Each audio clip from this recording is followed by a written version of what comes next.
ایمان سے متعلق دیکھیں تو 2 آیات ہیں اس میں، شورا پہ 15، عدل کا قیام شریعت کا قیام ہے، یہ لکھ لیجئے۔ امام ابن تیمیہ کہا کرتے تھے کہ کوئی حکومت کفر پہ چل سکتی ہے، نا انصافی پہ یا ظلم پہ نہیں چلتی۔ اگر آج ہمارے مسلمان ملکوں میں عدل ہو جائے تو ان سے اچھے ملک دنیا میں کوئی نہیں ہے۔ پھر اسی طرح شورا 18، فکر آخرت ہو تو غم لگ جاتا ہے کہ مرنے کے بعد کیا ہوگا۔ پھر اس رکوع میں اپنے لفظ کتاب پڑھیے، بار بار لفظ کتاب آیا ہے۔ کتاب سے مراد اصل دین، یعنی شریعت کی وہ بنیادی بیسک چیزیں جو ہر دور میں رہیں، جس میں آف کورس توحید، شرک کا فرق، اور اسی طرح سے اللہ تعالیٰ کے حقوق کی بات تھی۔ اور احوا سے مراد خود ساختہ اضافے، یعنی اب آپ کو اس صورت میں دکھ رہا ہے کہ ایک طرف اللہ کی شریعت ہے معاشرے میں اور دوسری طرف ہوا پرستی ہے۔ آج بھی تو یہی مسئلہ ہے، لوگ اس قسم کے الٹے سیدھے معاملات کیوں لے کے چلتے ہیں؟ ان کو اچھا نہیں لگتا، وہ سوچتے ہیں کہ یہ غلط ہے۔ آپ دیکھیے کہ مثال دیتی ہوں پردے کی، قرآن نے واضح کر کے ایک عورت کا لباس اور حجاب اور مرد کا بھی بتا دیا۔ اگر آپ مجھ سے پوچھیں نا پردہ شروع کہاں سے ہوگا؟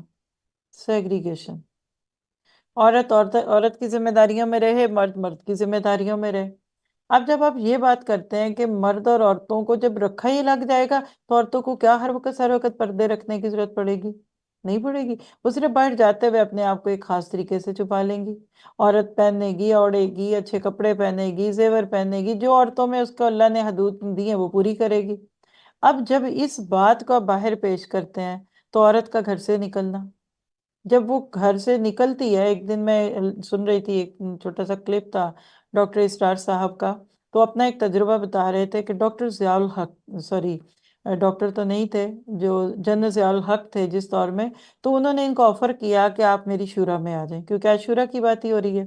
تو وہ یہ کہتے ہیں کہ میں نے اس کو ایکسیپٹ کر لیا، کہ ابھی تو میں بولتا ہوں نا، میں ایک مبلغ ہوں تو میں یہاں بھی تو بولتا ہوں، تو اگر میں ایوان صدر یا حکومت تک پہنچ گیا تو میری سنی جائے گی۔ یہ کہتے ہیں کہ میں نے اب جنرل ضیاء الحق صاحب سے کہا کہ جنرل صاحب یہ بتائیے مجھے کہ آپ باقی چیزوں پہ تو غور کر رہے ہیں، لیکن یہ ایئر ہوسٹس کا کیا ایشو ہے؟ اسلام ایک عورت کو حج پہ نہیں محرم کے بغیر جانے دیتا، تو ایئر ہوسٹیں جو ہیں وہ بیچاریاں 8 8 10 10 دن دوسرے ملکوں میں جاتی ہیں، رہتی ہیں، کہاں ہوتے ہیں ان کے محرم؟ تو کہنے لگے کہ انہوں نے اس کو نا سر ہلایا کے بعد تو سمجھ آ رہی ہے، انہوں نے کہ کیا کہ اب وہ ناشتے اور کھانے کی ٹرے مرد نہیں رکھ سکتے مردوں کے آگے، اور جس طریقے سے ایک چھوٹے سے جہاز میں ایک عورت کٹ پتلی بن کے ہوتی، کتنوں کی نظریں اور ہوس ان کے سامنے پڑتی ہے۔ خیر کہتے وہ میری بات سمجھ گئے، مان گئے۔ میں نے انہیں کہا کہ اس پہ آپ کو کچھ سوچنے کی ضرورت ہے۔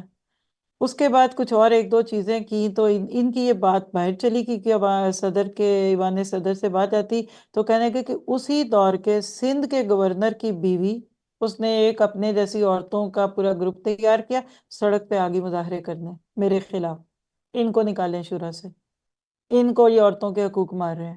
یعنی انہوں نے کہا کہ عورت کو جاب کی ضرورت نہیں۔ انہوں نے کہا ضرورت کیسے نہیں؟